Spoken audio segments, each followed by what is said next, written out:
Pak Irwan. Ya, ya, Assalamualaikum warahmatullahi wabarakatuh. Waalaikumsalam. Selamat siang, menjelang sore. Kalau di tempat saya ini menjelang sore ini, Prof. Ya, yang terhormat, eh, Prof. Muklis Isnaini selaku admin MSTC, karena berhubung Pak Muji belum tidak dapat hadir kayaknya nih. Ada izin tadi. Terus narasumber kita Rudi Irwandi selaku narasumber hari ini. Materi kita hari ini adalah regulasi kegagalan bangunan. Saya mohon izin kepada para peserta, izinkan saya untuk memandu acara hari ini sampai dengan selesai. Adapun tata cara uh, acara kita hari ini adalah materi akan disampaikan 45 menit oleh narasumber. Kemudian 45 menit ke depan juga nanti akan kita adakan diskusi tanya jawab. Untuk peserta yang ingin menanyakan langsung dapat mengklik raise hand dan atau menulis pertanyaannya di kolom chat. Sekian dari saya. Semoga apa yang disampaikan oleh narasumber, semua peserta Bapak Ibu dapat menyimaknya dan diskusinya tambah eh, ramai gitu ya. Terima kasih. Assalamualaikum warahmatullahi wabarakatuh. Silakan Pak Rudi Wandi. Baik, suara saya jelas ya Pak? Sangat jelas. Jelas Pak, jelas. Sip. Baik, Jelas. terima kasih atas kesempatan yang diberikan. Assalamualaikum warahmatullahi wabarakatuh. Selamat siang Bapak Ibu semua yang hadir di acara webinar hari ini. Bapak Ibu yang saya hormati, PPK, Pokja, penyedia, dan Pak Muklis, bahwasanya memang materi hari ini sebenarnya sudah ditagih oleh Pak Muji pada bulan Agustus kemarin, Pak. Jadi saya baru bisa menyampaikan di bulan September ini, dan memang ini juga kewajiban dari asosiasi profesi untuk mensosialisasikan aturan-aturan jasa konstruksi yang terbaru, Pak. Jadi selama ini kegagalan bangunan ini menjadi momok yang menakutkan bagi pelaku, karena memang Bapak Ibu ketahui memang sering terjadi mispersepsi dalam penanganan kegagalan bangunan. Baik Bapak Ibu yang saya hormati, di sini saya tidak menggurui, kita di sini berdiskusi, mungkin Bapak Ibu lebih pengalamannya dari saya, mari kita berbagi di acara ini. Baik, saya mulai saja Bapak Ibu. Materi hari ini adalah yang saya sampaikan adalah regulasi kegagalan bangunan. Ada lebih baiknya saya juga menyampaikan, mengenalkan diri saya, Bapak Ibu mungkin yang belum kenal, nama saya Rudi Irwandi, saya seorang praktisi Bapak Ibu di jasa konstruksi, dan ini juga sebagian jenjang kompetensi yang saya miliki, ada di jenjang ahli, ada juga di jenjang teknisi, dan juga mendapatkan kompetensi dari Kementerian PUPR Bapak Ibu. Baik, nah ini sedikit organisasi profesi yang saya ikuti, saya dalami, dan saya aktif ada di PII Bapak Ibu. Saya juga anggota dari Persatuan Insinyur Indonesia, saya juga anggota Pertapin, saya juga anggota Forkopindo, anggota HAKI, Aktaknas, dan HEKSI. Mengenai pekerjaan Bapak Ibu, sejak tahun 2004 sampai dengan saat ini saya memberikan materi kepada Bapak Ibu yang saya hormati. Saya sebagai pelaku Bapak Ibu jadi praktisi di jasa konstruksi, baik di swasta, pemerintah daerah, kabupaten kota, pemerintah pusat, provinsi, kementerian, BUMN, BUMD, dan BPJS tenaga kerjaan. Jadi itu singkat yang bisa saya sampaikan mengenai pengenalan diri saya Bapak Ibu. Baik, Bapak Ibu, pembahasan hari ini itu ada 4 Bapak Ibu. Nanti saya mencoba dengan singkatnya waktu 45 menit tadi yang diberikan oleh moderator, bisa menyampaikan pembahasan ini dan nanti kita lebih banyak ke diskusi. Pertama mengenai peraturan dan perundang-undangan Bapak Ibu, yang kedua mengenai penerapan, yang ketiga adalah jenis-jenis keruntuhan, dan yang terakhir adalah tahapan maupun penilaian kegagalan bangunan. Baik Bapak Ibu, pertama kita hari ini membahas mengenai peraturan dan perundangan mengenai kegagalan bangunan. Bapak Ibu yang saya hormati, sebelum saya menyampaikan ada baiknya saya mengingatkan kembali kepada Bapak Ibu pengertian konstruksi itu apa. Jadi ada 3 hal yang memang dicantumkan dengan sangat jelas di Undang-Undang Jasa Konstruksi Bapak Ibu, yaitu jasa konstruksi, mungkin Bapak Ibu selama ini sudah tahu, kemudian juga konsultasi konstruksi, yang ketiga adalah pekerjaan konstruksi, dan kita ketahui konstruksi itu adalah rangkaian Bapak Ibu. Jadi rangkaian kegiatan untuk mewujudkan, memelihara, menghancurkan bangunan yang sebagian dan atau juga seluruhnya menyatu dengan tanah atau tempat kedudukannya. Ini sesuai dengan Peraturan Pemerintah 22 tahun 2020 dan juga Peraturan Pemerintah 14 tahun 2021 yang tercantum di pasal 1-nya.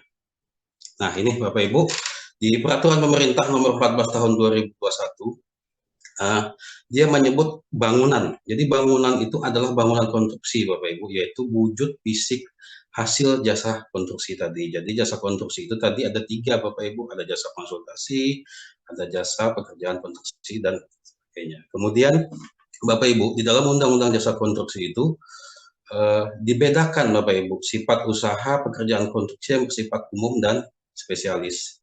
Nah, klasifikasi usahanya yang bersifat umum itu meliputi bangunan gedung dan bangunan sipil Bapak Ibu. Jadi konstruksi itu ada 2 Bapak Ibu, jadi bangunan gedung dan bangunan sipil.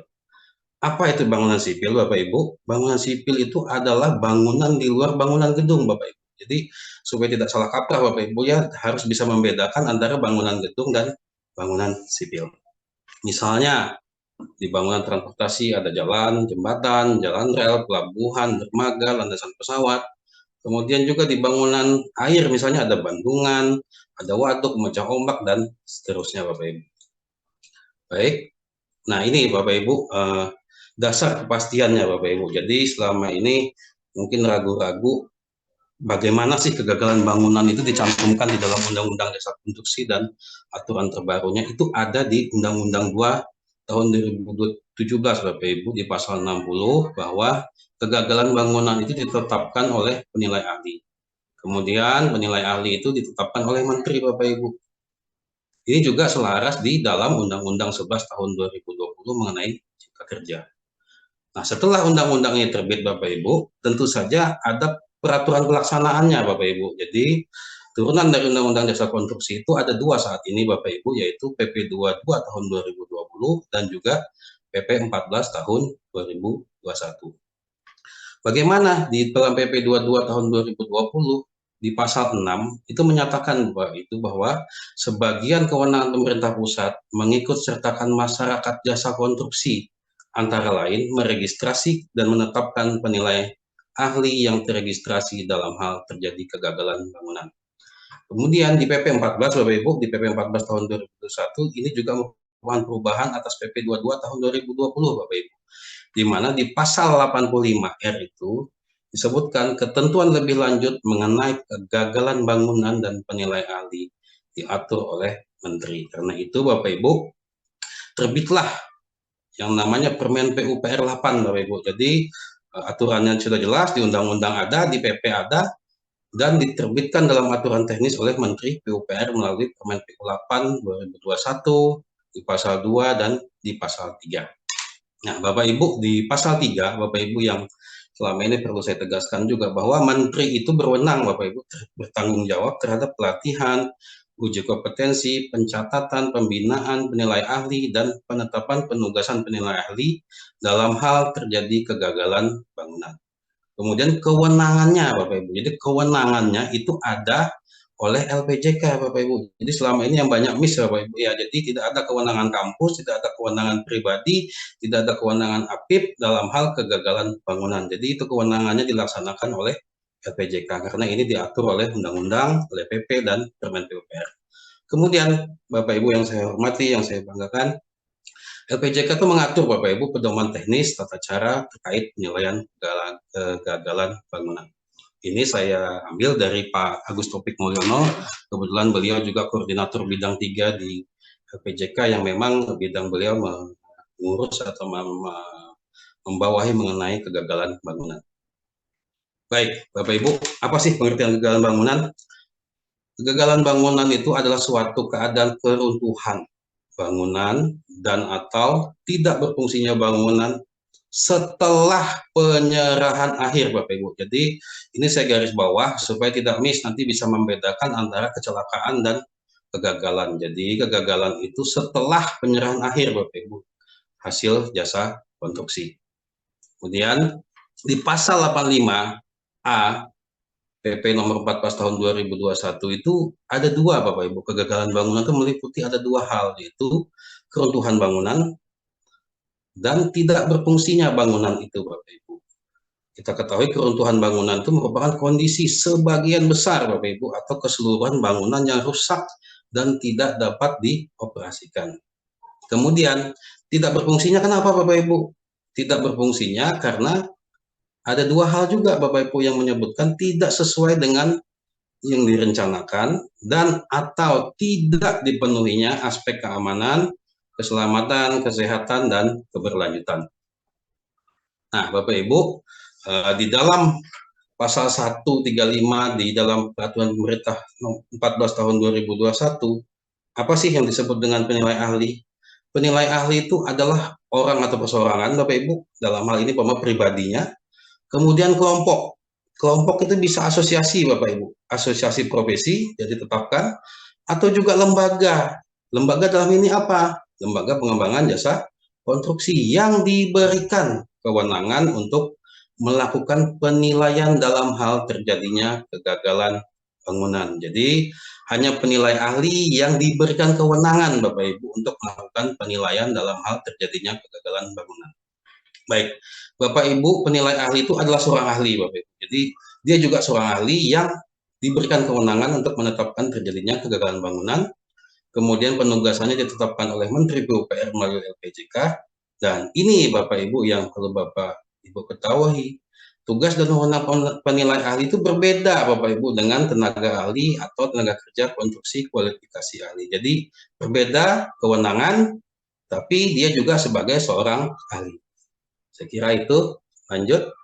Nah ini Bapak Ibu di peraturan pemerintah 14 tahun 2021 di pasal 85D itu juga di ayat 1.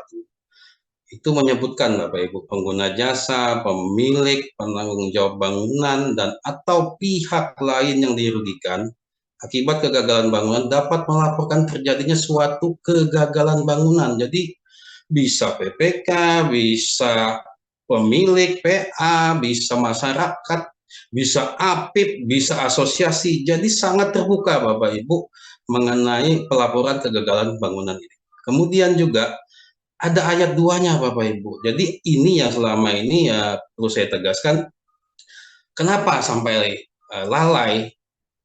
Jadi ini sedikit hati-hati Bapak Ibu ya. Pelaporan sebagaimana dimaksud pada ayat 1 dalam jangka waktu 3 hari. Jadi undang-undang itu Bapak Ibu memerintahkan.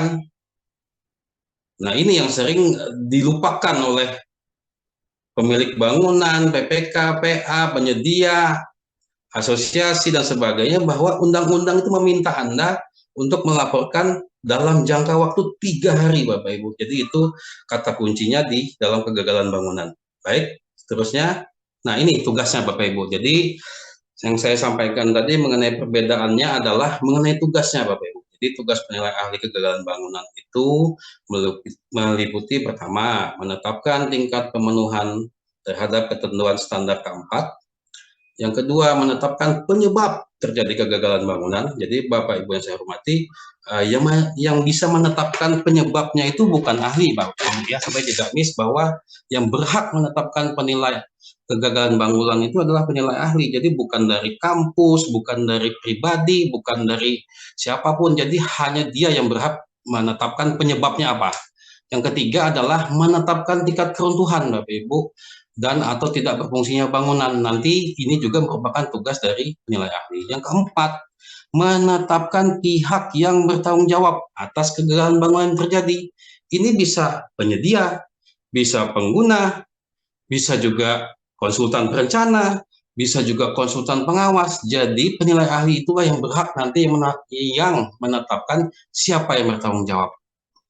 Yang selanjutnya adalah menetapkan kerugian Bapak Ibu. Jadi kerugian akibat kegagalan bangunan itu juga merupakan tugas dari penilai ahli. Jadi mengaudit kegagalan bangunan itu hanya penilai ahli yang diperbolehkan sesuai undang-undang. Kemudian Bapak Ibu juga dia menetapkan Bapak Ibu jangka waktu pembayaran kerugian. Jadi dalam hal ini setelah dia membuat laporan hasil penilaian kegagalan bangunan, dia memberikan jangka waktu. Dalam jangka waktu mungkin paling lambat 30 hari, 60 hari, dan seterusnya. Kemudian juga dia melaporkan hasil penilaiannya, Bapak Ibu, kepada penanggung jawab bangunan, dan juga Mantri melalui LPJK paling lambat 90 hari, Bapak Ibu, sejak tanggal pelaksanaan tugas. Jadi penilai ahli itu ketika dia mendapat surat tugas, dia bekerja maksimal 90 hari. Yang selanjutnya adalah tugas penilai ahli adalah memberikan rekomendasi atau kebijakan kepada Menteri dalam rangka pencegahan terjadinya kegagalan bangunan. Nah, baik, Bapak Ibu, di pasal 85 NPP 41 itu tahun 2021 itu hasil pelaksanaan penilaian kegagalan bangunan dituangkan dalam laporan hasil penilaian kegagalan bangunan, Bapak Ibu. Kemudian juga di ayat 2-nya seperti yang disampaikan di tugas tadi saya jelaskan itu 90 hari. Nah, ini Bapak Ibu yang saya hormati, di ayat 3 ini hasil penilaian kegagalan bangunan oleh penilai ahli itu bersifat final dan mengikat. Jadi final dan mengikat, Bapak Ibu. Jadi tidak bisa disengketakan lagi. Jadi dia seperti MK saja, Bapak Ibu, kewenangannya dia bersifat final dan mengikat, Bapak Ibu.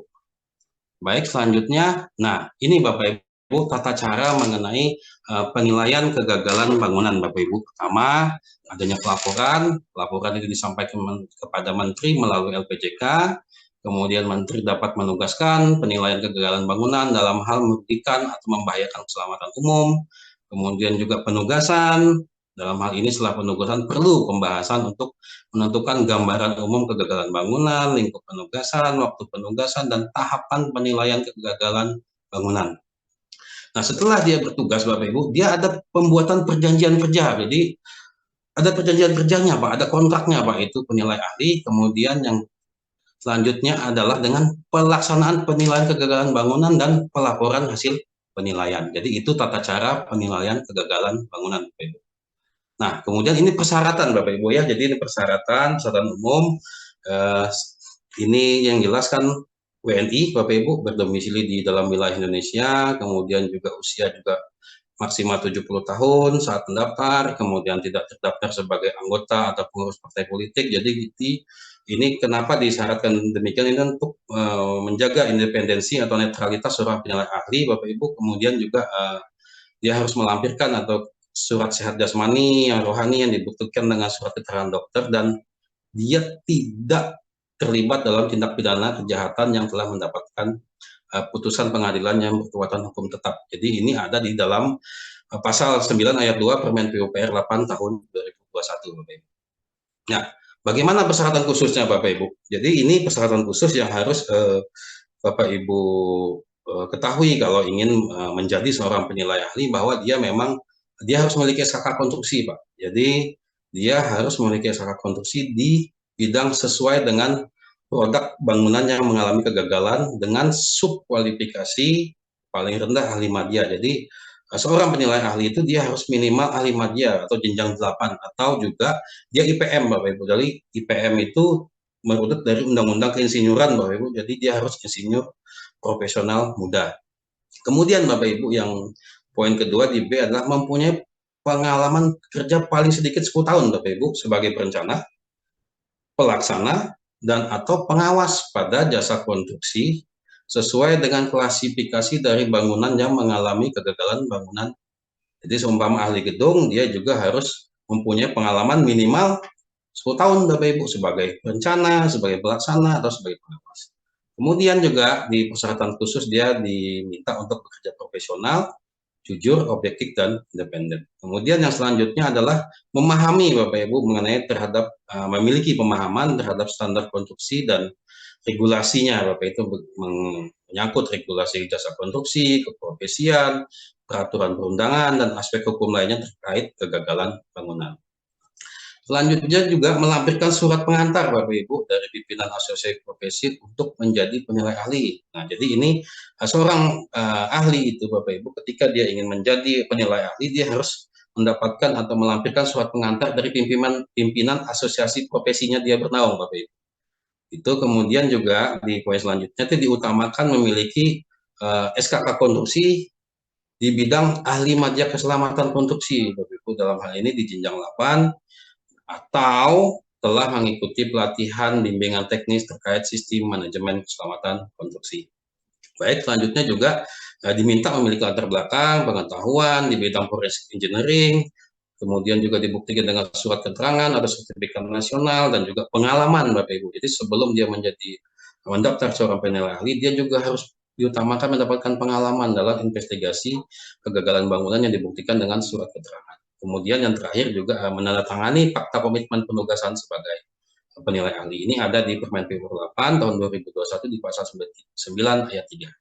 Nah, ini Bapak Ibu yang regulasi. Jadi regulasi ini yang saya hidup di dua undang-undang Bapak Ibu. Jadi memang regulasi di Undang-Undang 18 tahun 1999 ini memang banyak makan korban tanda kutip Bapak Ibu ya, karena di dalam itu ada menyebut sanksi pidana Bapak Ibu untuk kegagalan bangunan. Jadi perlu saya tegaskan Bapak Ibu, aturan Undang-Undang 18 tahun 99 berikut PP-nya itu sudah dicabut Bapak Ibu. Jadi sudah tidak berlaku lagi Bapak Ibu ya. Nah, sekarang di saat ini yang berlaku adalah Undang-Undang 2 tahun 2017, kemudian ada Undang-Undang 6 2023 pengganti Perpu Bapak Ibu, Undang-Undang Cipta Kerja kemarin, kemudian juga ada PP 22 tahun 2020, kemudian juga ada PP 14, kemudian ada Permen PUPR 8 tahun 2021 dan Permen PUPR 10 tahun 2021. Nah, ini yang berlaku saat ini Bapak Ibu. Jadi saat ini di jasa konstruksi itu hanya ada dua istilah ini Bapak Ibu. Jadi kecelakaan konstruksi dan kegagalan bangunan.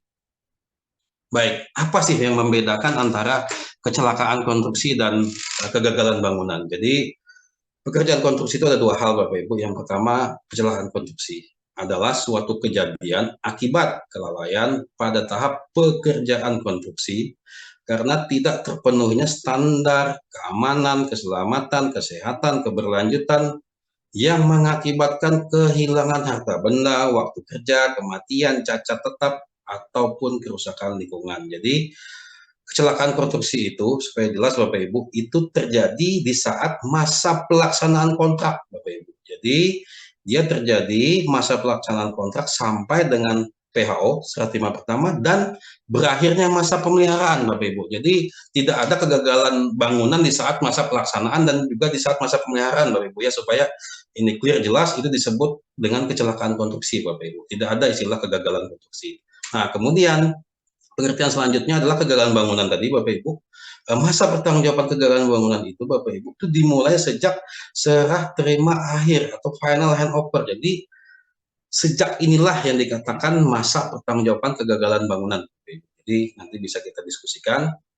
Nah, selanjutnya, nah ini yang perlu saya edukasi Bapak Ibu, yang mungkin hal-hal ini yang perlu kami sosialisasikan lebih banyak dalam Bapak Ibu sebagai bertugas di PPK, Pokja, penyedia, bahwa perlu ditingkatkan Bapak Ibu edukasi mengenai penilai ahli, kegagalan bangunan, penilaian kegagalan bangunan, agar dapat dibedakan secara pasti Bapak Ibu. Apa itu penilai ahli, apa itu saksi, dan ahli dalam proses penyelidikan dan penyidikan serta peradilan. Bapak Ibu yang saya hormati, saya banggakan, saksi itu seseorang Bapak Ibu yang melihat, mendengar, mengalami sendiri guna kepentingan penyidikan, penuntutan, dan peradilan. Nah, ini Bapak Ibu ahli.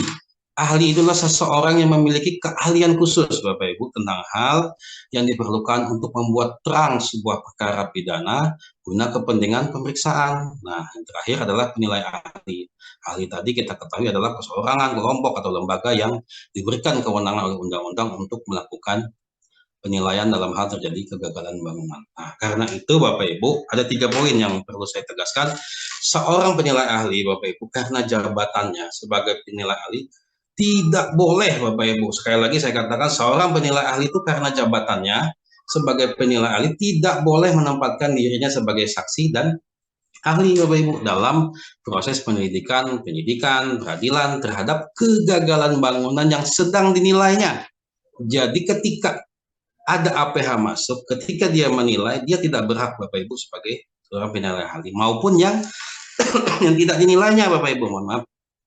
Nah, kemudian juga penilai ahli itu Bapak Ibu dapat menilai, melakukan tugasnya, yaitu melakukan penilaian kegagalan bangunan itu atas penugasan secara tertulis dari Ketua LPJK Bapak Ibu. bukan oleh pihak lain. Jadi bukan dari PU, bukan dari APIP, bukan dari BPKP, dia harus mendapatkan tugas dari Ketua BJK, Bapak Ibu, jika dia melakukan penilaian kegagalan bangunan. Nah, poin terakhir Bapak Ibu, jika aparat penegak hukum, sekali lagi, jika APH meminta atau memerintahkan seorang penilai ahli menjadi saksi atau ahli dalam proses penyelidikan dan penyidikan serta peradilan, maka seseorang tersebut tidak berkapasitas sebagai penilai ahli. Jadi kewenangannya dicopot Bapak Ibu ketika ada APH yang meminta. Dia tidak berwenang menjadi penilai ahli, tetapi Bapak Ibu dia tetap berwenang sebagai ahli saja, sebagai ahli profesional menggunakan sertifikat tenaga ahli kompeten di bidang konstruksinya, itu kan dibuktikan dengan SKK-nya Bapak Ibu. Jadi seorang ahli itu harus dibuktikan SKK-nya, kemudian juga dia berada di jenjang madya dan utama Bapak Ibu untuk menjadi seorang ahli di dalam penyelidikan perkara proses peradilan Bapak Ibu. Baik, selanjutnya, nah ini Bapak Ibu tiga kata kuncinya dalam Permen PUPR, dalam ada tiga hal Bapak Ibu. Jadi penilai ahli, kegagalan bangunan, dan penilaian kegagalan bangunan. Nah ini yang penilai ahli tadi sudah saya sampaikan, kegagalan bangunan juga tadi saya sampaikan, kemudian penilaian.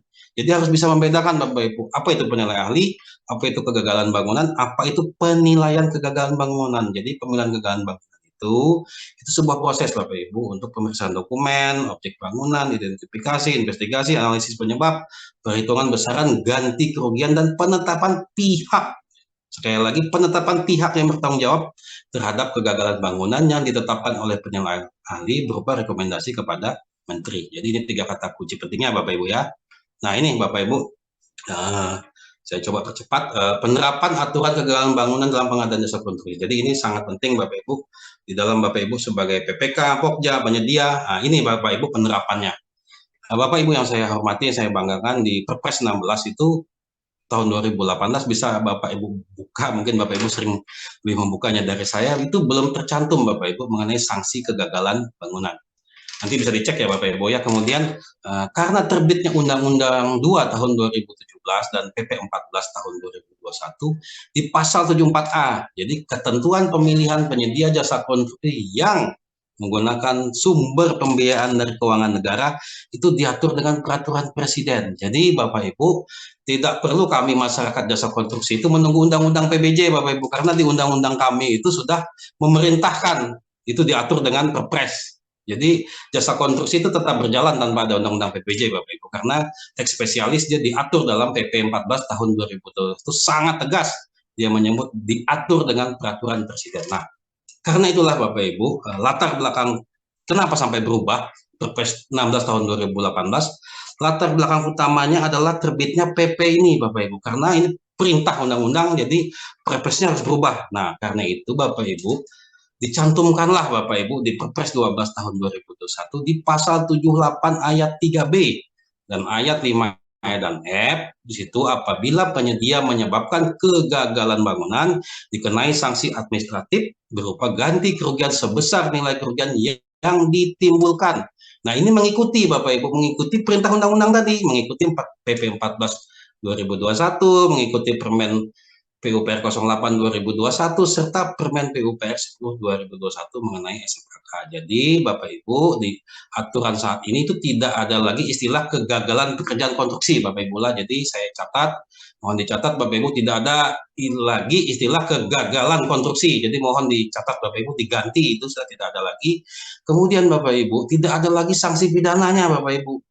Tidak ada sanksi pidana di dalam Undang-Undang Jasa Konstruksi, karena Undang-Undang 18 tahun 1999 beserta PP turunannya tadi sudah tidak berlaku Bapak Ibu, dicabut dengan terbitnya Undang-Undang 2 tahun 2017 dan Undang-Undang 6 tahun 2023. Nah, turunan dari Perpres adalah Perlam LKPP Bapak Ibu. Jadi Bapak Ibu mungkin sudah hafal mengenai peraturan LKPP 12 tahun 2021 ini mengatur atau pedoman mengenai pelaksanaan pengadaan barang jasa pemerintah melalui penyedia. Nah, kegagalan bangunan itu Bapak Ibu dimuat di dalam rancangan kontrak pekerjaan konstruksi Bapak Ibu, yang sering kita kenal dengan syarat-syarat umum kontrak dan syarat-syarat khusus kontrak. Jadi itu Bapak Ibu yang melatar belakanginya kenapa sanksinya sekarang sanksi administratif. Baik. Nah, ini Bapak Ibu di dalam peraturan LKPP itu mengenai kegagalan bangunan tadi ini merupakan penerapannya Bapak Ibu ya.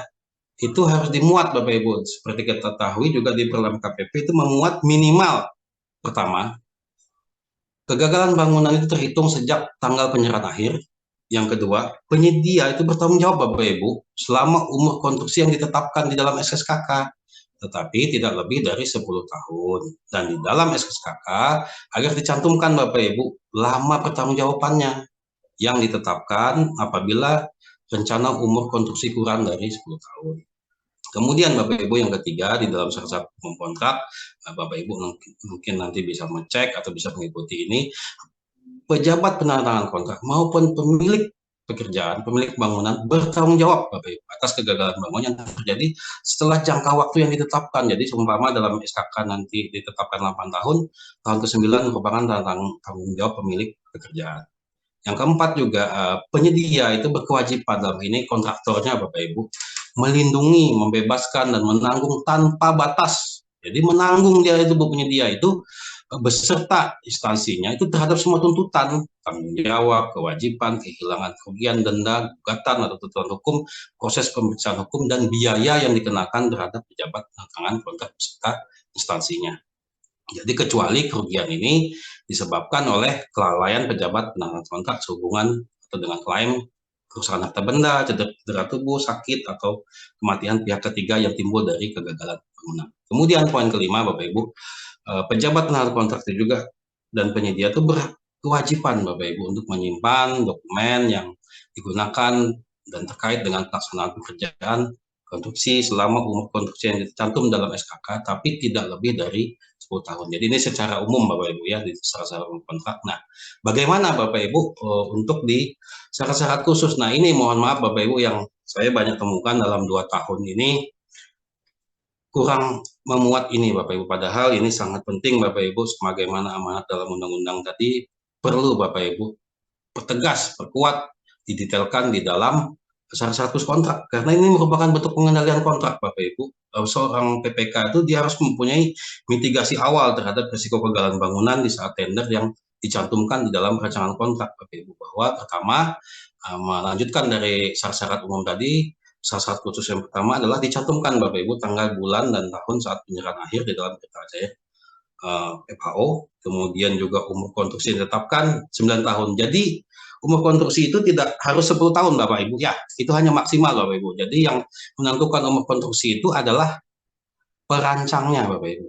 Jadi bukan siapa-siapa yang menentukan, bukan Pokja, bukan BPK, bukan siapa. Jadi itu konsultan perancangan yang disetujui atau telah ditetapkan oleh PPK-nya Bapak Ibu. Jadi tidak harus 10 tahun, bisa 9, 8, 7, 6, dan kebiasaan di bangunan permanen itu di atas 5 tahun. Nah, kemudian ini contoh Bapak Ibu untuk menegaskan juga setelah lebih dari 9 tahun tadi, maka kegagalan tadi menjadi tanggung jawab dari penandatangan kontrak atau pemilik pekerjaan atau pemilik bangunan Bapak Ibu. Nah, ini yang sedikit mohon maaf Bapak Ibu, saya banyak belum menemukan di syarat-syarat khusus kontrak ini mengenai implementasi peraturan pemerintah 16/2021 Bapak Ibu untuk bangunan gedung itu perlu Bapak Ibu ketahui, nanti bisa dibuka, perlu yang namanya surat penjaminan atas kegagalan bangunan Bapak Ibu. Jadi dibuat dan ditandatangani oleh penyedia jasa, dalam hal ini kontraktor dan juga konsultan pengawas, serta diserahkan pada saat serah terima akhir Bapak Ibu. Ini yang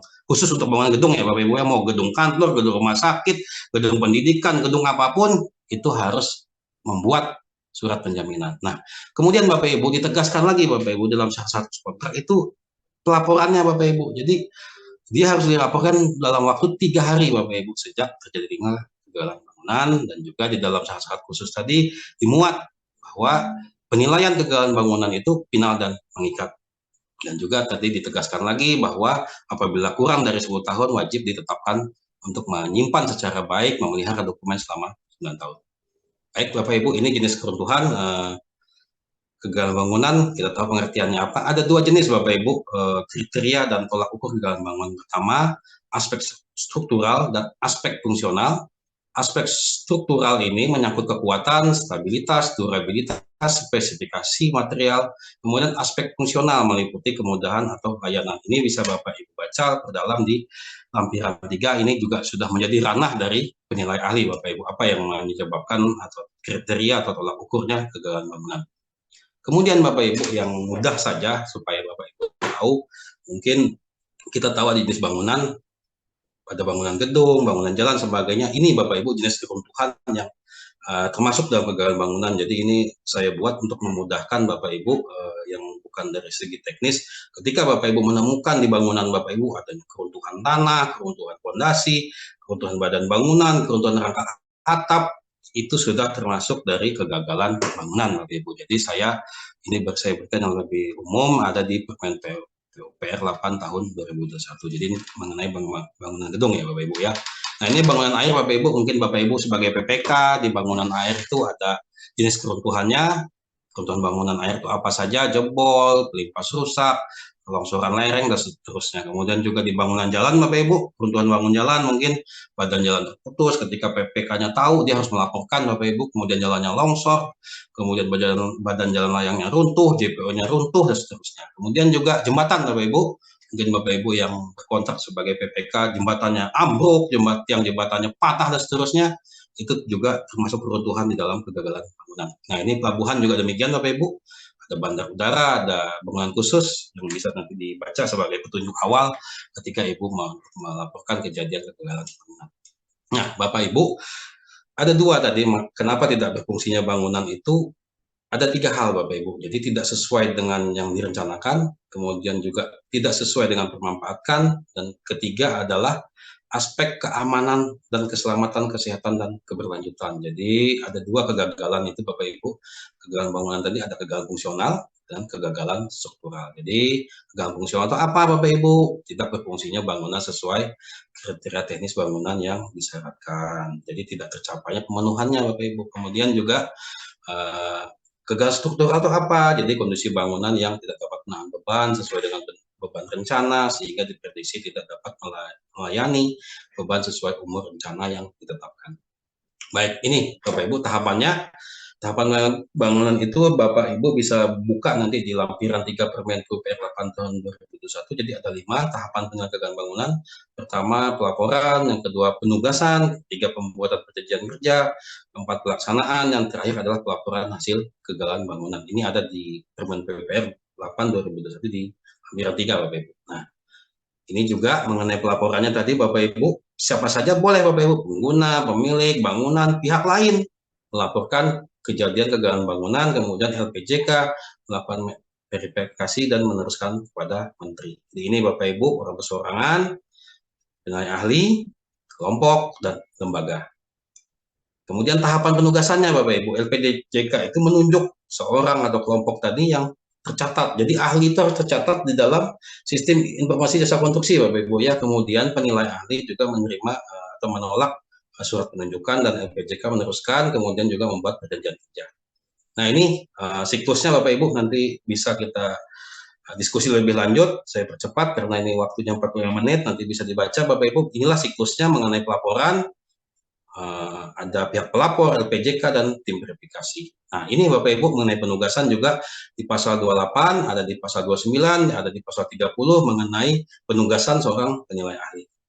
Nah ini Bapak Ibu juga prosesnya supaya proses penilaian itu ada di pasal 32, pasal 33, pasal 34, pasal 35, pasal 36, dan pasal 37. Jadi ini merupakan ranah dari penilai ahli Bapak Ibu ya. Nah juga ini siklusnya Bapak Ibu, pemeriksaan dokumennya, kemudian selanjutnya, nah ini keterangan bahan yang diperlukan penilai ahli. Jadi penilai ahli itu Bapak Ibu dalam bekerja dia memerlukan dokumen perencanaan, kemudian juga daftar simak dan pihak-pihak terkait. Di sini ada jadwal kerja, ada daftar simak mengumpulkan dokumen, kebutuhan tenaga ahli, dan seterusnya Bapak Ibu. Jadi ini keterangan dan bahan yang diperlukan penilai ahli ketika bekerja. Nah ini identifikasinya Bapak Ibu, penilai ahli, ada penyedia jasa, ada pengguna, ada pengelola, dan pihak terkait Bapak Ibu. Nanti bisa kita diskusikan. Nah, investigasi, jadi penilai ahli tadi begitu mendapatkan surat tugas, dia melakukan investigasi kemana? Ke penyedia, ke pengguna, pengelola, dan pihak terkait Bapak Ibu. Nah selanjutnya juga penilai ahli itu menganalisis akar penyebab masalah kegagalan bangunan. Nah, di sini Bapak Ibu penilai ahli memerlukan bantuan dari tenaga ahli dan tenaga pendukung Bapak Ibu. Nanti seperti ini siklusnya. Dan penilaian besaran ganti kerugian. Jadi yang terlibat dalam menilai kebesaran gantian kerugian itu dalam kegagalan bangunan itu ada penilai ahli, ada tenaga ahli dan tenaga pendukung Bapak Ibu. Nah, kemudian juga penetapan tanggung jawabnya juga dibuat seperti ini Bapak Ibu siklusnya, atau dalam hal menetapkan siapa yang bertanggung jawab perlu ada 3 hal, dalam ini PA, tenaga ahli, dan tenaga pendukung. Nah, ini pelaporannya Bapak Ibu. Kita tahu pelaporan ini merupakan hasil dari pekerjaan dari penilai ahli. Dia menyusun laporan Bapak Ibu, memastikan isi laporannya itu memuat pemastian pemenuhan standar K4, kemudian juga penyebab terjadinya kegagalan bangunan, kemudian juga menetapkan pihak yang bertanggung jawab, kemudian juga menjangka waktu perbaikan dan pembayaran kerugian. Kemana? Disampaikan kepada Menteri Bapak Ibu, kepada pengguna, kepada Ketua LPJK, pemilik penanggung jawab, Menteri, Gubernur, Bupati, Wali Kota, dan pengelola bangunan. Jadi ini dan juga usulan-usulan rekomendasi dalam rangka mencegah terjadinya kegagalan bangunan tadi Bapak Ibu. Nah, ini siklusnya Bapak Ibu mengenai penyampaian pelaporan hasil kegagalan bangunan. Nah, ini bentuk formatnya, pelaporannya dari penilai ahli, nanti dia merekomendasi. Nah, ini bentuk kopernya, dan ini yang terjadi di Banjarmasin di tempatnya Pak Kasman Bapak Ibu. Sempat heboh juga ini Pak Muklis dan Bapak Ibu, Pak Irwan, mengenai ruko yang ambruk di Kalimantan Selatan. Itu dilaporkan Bapak Ibu, dia mengikuti dari Undang-Undang Jasa Konstruksi, dia melaporkan ke LPJK. Akhirnya LPJK menunjuk penilai ahli untuk melakukan tugas, dan selesai permasalahan, tidak ada yang dipidanakan. Nah, ini Bapak Ibu contoh sertifikat penilai ahli. Nah, ini Bapak Ibu, surat penilai ahli itu mempunyai sertifikat seperti ini Bapak Ibu ya. Jadi dia mencantumkan di sini sebagai penilai ahli kegagalan bangunan untuk bidang keahlian, bisa gedung, bisa jalan, jembatan, bisa manajemen konstruksi. Nah, ini saya tutup Bapak Ibu untuk supaya tidak bisa disebarluaskan. Nah, ini Bapak Ibu contoh-contohnya di jembatan akibat penurunan fondasi, kemudian juga di struktur bawah jembatan, kemudian keruntuhan eksplisit, kegagalan bangunan jembatan, kemudian contoh di kegagalan bangunan gedung akibat overkapasitas. Nah, ini akibat kegagalan bangunan akibat string problem Bapak Ibu. Nah, ini merupakan hasil dari pekerjaan penilai ahli. Nah, ini juga Bapak Ibu ada kolom yang bangunan yang runtuh, balok, dan sebagainya. Nah, ini juga kegagalan bangunan badan jalan, di rel kereta api, dan ini contoh Bapak Ibu yang update di tahun 2022 kemarin. Sudah jalan ini Bapak Ibu penerapan kegagalan bangunan ini di Banjarmasin. Dilakukan oleh Haji AFN Bapak Ibu, dia melaporkan adanya kegagalan bangunan dan sudah ditangani. Nah, ini bangunannya Bapak Ibu. Nah, ini oke. Nah, runtuh bangunannya Bapak Ibu, runtuh bangunannya. Nah, yang kedua juga terakhir di 2023, jadi update ini Bapak Ibu, ada laporan dari Kepala Dinas SDA di Jawa Barat bahwa pada tahun 2021 sudah berfungsi, jadi sudah serah terima Bapak Ibu tahun 2021. Kemudian tanggal 5 November itu jebol Bapak Ibu karena ada beberapa mungkin banjir gitu kan. Nah, di laporan telah mengalami kegagalan bangunan. Jadi berdasarkan rekomendasi BPK. Nah, BPK saja Bapak Ibu ketika menangani kegagalan bangunan, dia sudah mengidentifikasi sebuah kejadian. Jadi ini Pemdanya Bapak Ibu menginginkan agar kerusakan tersebut termasuk force major. Jadi tidak bisa Bapak Ibu dikatakan force major karena dia ini adalah ada pelaporan kegagalan bangunan. Nah, ini Bapak Ibu bangunannya runtuh. Ini juga contohnya. Nah, ini Bapak Ibu. Nah, ini Bapak Ibu update lagi ini. Yang sering mungkin Pak Mulis dan teman-teman nih kalau ada surat dari teman-teman APH kan warnanya pink atau hijau. Nah, ini Bapak Ibu APH saja itu meminta penilai ahli Bapak Ibu. Dan BPK itu tidak bisa mengaudit. Saya tegaskan sekali lagi Bapak Ibu, mau itu BPK, BPKP, Inspektorat, kalau terjadi kegagalan bangunan tidak berhak Bapak Ibu. Jadi mohon maaf mulai saat ini Bapak Ibu ketika terjadi kegagalan bangunan Anda tolak. Karena nanti Anda bisa melanggar undang-undang Bapak Ibu. Karena BPK saja sebagai auditor tertinggi dia tidak bisa mengaudit kegagalan bangunan. Nah, karena itulah penyidik, dalam hal ini penyidik APH meminta LPJK untuk melakukan kegagalan bangunan tadi Bapak Ibu, untuk membuktikan terjadinya kerugian negara. Jadi, nah ini supaya tidak gagal paham Bapak Ibu, tidak terjadi kegagalan paham kita dalam menerapkan undang-undang yang baru ini. Terima kasih dan nanti kita lebih banyak untuk diskusi dan saya kembalikan kepada Pak Irwan, ini waktunya pas 45 menit. Terima kasih. Ya, terima kasih Pak Rudi atas penyampaian materinya. Asik ya. Lihat tadi itu ngeri-ngeri sedap dan sedap-sedap ngeri ya Prof ya. Ya, untuk para peserta yang ingin berdiskusi, silahkan untuk mengklik tombol raise hand. Silakan Bapak Ibu tanya aja, jadi supaya tidak gagal paham Bapak Ibu. Ini ada Pak Rudi dari Pak Willy. Pak Willy silakan menyebutkan nama dan daerah mana dan bekerja di instansi mana. Silakan Pak Willy. Baik, silakan Pak Willy. Ya baik, selamat sore Pak Rudi. Siang Pak, sore Pak, sore. Sore kami di Sulut sore ini. Iya, silakan Pak Willy. Dari mana Pak? Saya dari Inspektorat Kabupaten Sangihe Pak. Oh iya, Sangihe ya Pak ya, atau laut ya? Ya Sangihe ya. Ya. Baik Pak, terkait dengan materi yang disampaikan sore ini cukup menarik. Namun saya ingin aja Pak terkait dengan standar dokumen pengadaan itu yang sudah di klausul yang menyatakan bahwa umur konstruksi dan pertanggungan terhadap kegagalan bangunan itu memiliki umur konstruksi selama 8 tahun sejak tanggal penyerahan akhir pekerjaan. Kan terus pertanggungan terhadap kegagalan bangunan ditetapkan selama 8 tahun sejak tanggal penyerahan akhir pekerjaan. Nah, yang menjadi pertanyaan saya, dalam kurun waktu selama 8 atau sampai dengan 10 tahun itu, apabila dia terjadi kegagalan bangunan itu, yang akan bertanggung jawab apakah masih penyedia atau dengan pengguna juga Pak yang akan bertanggung jawab.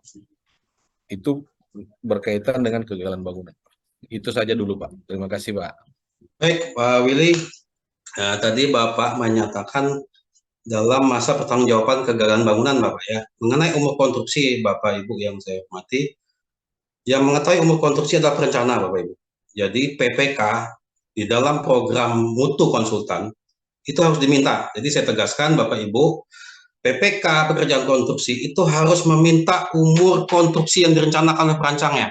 Itu bagian dari dokumen akhir dari produk konsultan perancang. Nah, dari situlah PPK menetapkan umurnya. Nah, yang kemudian pertanyaan Bapak, ketika dalam masa setelah FHO, setelah serah terima akhir Pak ya, dalam kurun waktu dia yang ditetapkan dalam syarat-syarat khusus kontrak tadi, yang bertanggung jawab siapa? Bisa penyedia, bisa pengguna. Semua itu berdasarkan penilaian ahli. Jadi Bapak Ibu, siapa saja bisa kena Bapak Ibu. Siapa yang bertanggung jawab? Jadi bertanggung jawab ini dalam artian perdata Bapak Ibu ya, bukan pidana ya. Karena di Undang-Undang 18 itu sudah dicabut semua Bapak Ibu. Jadi di dalam Undang-Undang Jasa Konstruksi sekarang dia mencari siapa yang bertanggung jawab, bukan siapa yang bersalah. Jadi ini perdata Bapak Ibu, bentuknya kerugian. Dan di dalam Perpres tadi, di pasal 78 nanti bisa dibuka Pak Willy, sanksi mengenai kegagalan bangunan. Bahwa itu sanksinya administratif Pak, ganti kerugian. Nah, siapa yang berhak menetapkan itu adalah penilai ahli Pak. Jadi bisa pengguna, bisa penyedia, bisa perancangnya, bisa pengawasnya. Itu murni keputusan dari penilai ahli yang ditetapkan oleh undang-undang tadi. Dia sifatnya final dan mengikat, jadi tidak bisa disengketakan lagi Pak. Jadi itu undang-undang yang melindunginya bahwa ketika dia menerbitkan siapa yang bertanggung jawab, umpama dalam hal ini penyedia, itu merupakan keputusan final dan mengikat dan tidak bisa digugat oleh pengadilan kemanapun saja. Jadi itu undang-undang yang melindunginya Pak. Jadi saya kira itu clear Pak Willy. Baik Pak, terima kasih atas penjelasannya. Biar nanti kami waktu diskusi sama APH, kami juga bisa kasih pendapat seperti itu kan. Karena kan awam juga mereka di tempat kami kan. Ya.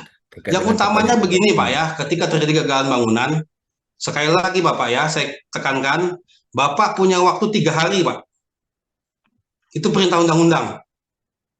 Jadi Bapak bukan nanti di PP 14, Bapak jangan sampai lalai sebagai PPK, sebagai pemilik, sebagai APIP, sebagai pimpinan daerah, bupati itu sebagai pengawas pembina jasa konstruksi di kabupaten Pak. Dia wajib melaporkan dalam waktu 3 hari. Itu perintah undang-undang Bapak ya. Kalau lebih dari itu nanti Anda akan berurusan dengan penegak hukum. Bukan penegak ahli lagi yang turun Pak. Jadi undang-undang yang memerintahkan 3 hari Pak. Baik, itu Pak Willy. Ya, gimana Pak Willy? Sudah jelas? Ya, baik. Terima kasih, Pak. Terima kasih. Ya. Sangat-sangat membantu jawabannya. Oh, Terima kasih, jadi Pak. iya, sama-sama Pak Willy. Jadi gini Pak Rudi ya, ketika ada terjadi kegagalan bangunan cepat dilaporkan sebelum 3 hari ya. Batasnya 3 Dalam hari waktu aja kan. paling lambat 3 hari, Bang Irwan. Itu perintah undang-undang, Pak. Ya itu paling lambat ya. Iya, Ketika lebih daripada itu, ya berarti sudah ranah lain penilaian ahli lagi. Iya, karena apa? Iya. Undang-undangnya memerintahkan Anda, Pak. Kalau Anda melawan undang-undang kan melawan aturan hukum. Benar. Nah, jadi itu Pak ya, juridiksinya bahwa Anda dibatasi, ada time periodnya di dalam undang-undang itu. Jadi sering saya temui, mohon maaf Bapak Ibu, ada yang menyatakan kegagalan bangunan ketika persidangan. Nah, saya tanya, kebetulan saya juga sering jadi ahli Pak di saksi-saksi pidana kegagalan bangunan ini. Kenapa saya bilang tidak dilaporkan? Nggak tahu Pak, katanya. Tidak diatur dalam kontrak Pak. Padahal di PP itu kita tahu undang-undang itu ketika diterbitkan, Anda mau tidak mau Anda harus tahu, Anda harus taat, dan itulah gunanya di acara seperti ini saya sebagai ahli juga sebagai masyarakat jasa kontrak itu harus wajib mensosialisasikan aturan terbaru ini Pak Irwan. Jadi supaya tidak menjadi momok menakutkan lagi. Jadi ketika runtuh itu jangan matikan HP PPK-nya. Iya. Jadi kebanyakan menghindar. Jadi ketika ditelepon media, bahwa harusnya berterima kasih. Pak, terima kasih. Di mana laporan kegagalan bangunannya? Kalau perlu minta foto dengan timestamp-nya. Oh, nanti saya share, Pak. Cara pelaporannya, formatnya, tujuannya nanti akan saya share, Pak.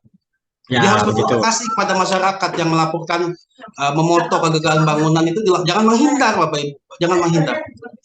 Jangan takut dengan kegagalan bangunan. Anda dilindungi undang-undang. Siap.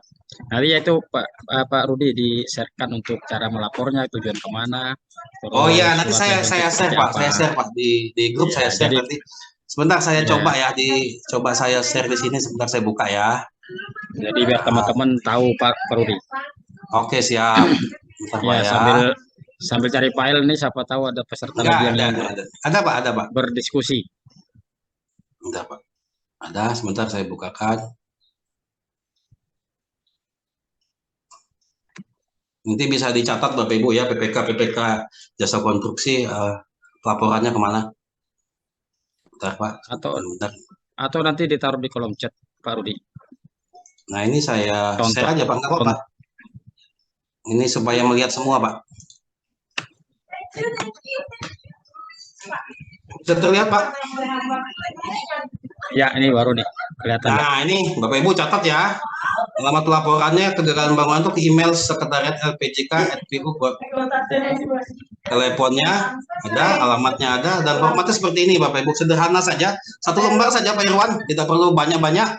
Jadi kalau sampai Anda tidak melaporkan itu kebangetan Bapak Ibu, karena format pelaporannya aja sudah dibuat sesimpel mungkin, senyaman mungkin. Seperti ini Bapak Ibu, identitas pelapor, identitas bangunan, waktu kejadian, mungkin bisa foto, video, bukti. Ini bisa dilihat di Permen PUPR 8/2021 di lampiran 3 Pak Irwan. Nah ini. Lampiran 3 ya? Ya, jadi seperti ini saja Bapak Ibu, sangat simpel. Masa Anda tidak bisa melaporkan sesimpel ini? Jadi ketika ada kegagalan itu jangan dimatikan, langsung saja laporan PJK Bapak Ibu. Ya. Clear ya Bapak Ibu ya, jadi sangat mudah, nanti saya bagikan formnya. Ya. Jadi tidak perlu pakai lampiran kontrak, tidak perlu lampiran CCO, asbel, nggak usah Bapak Ibu, itu nanti ranah ketika sudah bertugas. Yang penting ketika Bapak Ibu terjadi, hari itu juga email ke alamat ini, maka akan langsung ditindaklanjuti oleh LPJK. Saya kira itu Pak Irwan, kecepatan sekarang informasi kan banyak loh dari medsos.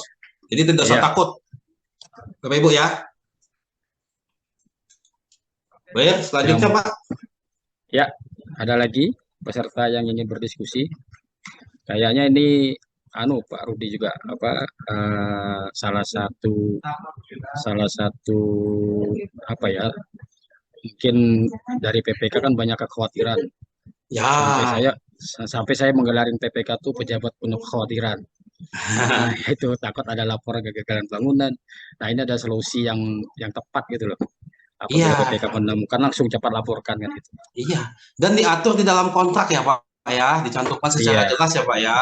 di dalam SSUK dan SSKK-nya tadi. Jadi disitulah nanti dasar Bapak Ibu ketika penilai ahli berjalan, dia pasti membuka kontrak, Pak.